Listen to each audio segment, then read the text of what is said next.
Hey, how are you doing, ladies, gentlemen, and non-binary folks? Warframe is a fun game, but I think people are getting the wrong idea. With the newest release of Jade Shadow's Constellations, it's been pretty obvious that there are some critiques. For example, I've seen a lot of criticism aimed at the Protoframes since Constellations launched. Personally, I believe they're one of the strongest additions to the game's storytelling. Take the Hex, for example. They weren't just new faces slapped onto existing warframes.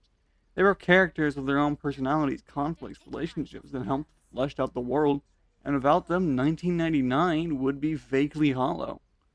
I think the new Protoframes do an excellent job of fleshing out their respective warframes.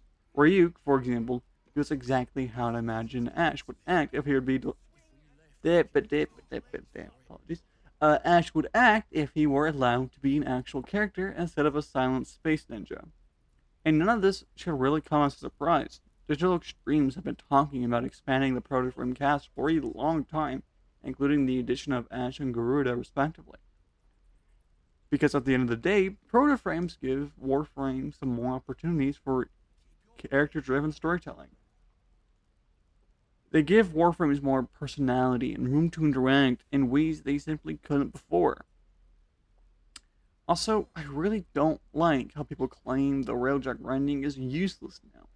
Even if newer content isn't focused on your personal Railjack, it doesn't mean you still can't access your other resources like equipment and Warframes. I love Jade Shadow Constellations. It hits pretty close to home, and it gives a very passionate story about family, which is why the criticism around it has been bothering me. Now, I'm not calling the mini bad for far from it. Actually, I personally believe the community wants less Protoframes, which is fine. However, I think a lot of people are looking at Protoframes as replacements for Warframes. Personally, I think they're additions to Warframe storytelling, rather than replacements.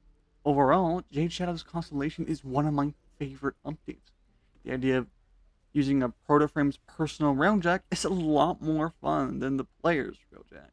It gives off a lot more cinematic abilities, if that makes sense. While some of them are more weaker than I'd like to admit, it still gives me plenty to enjoy for the content they release. Fighting the opposite mentor with other friends and being able to go into space and a railjack was honestly one of the things I wasn't expecting from the update. Also, Ureli Mating Press.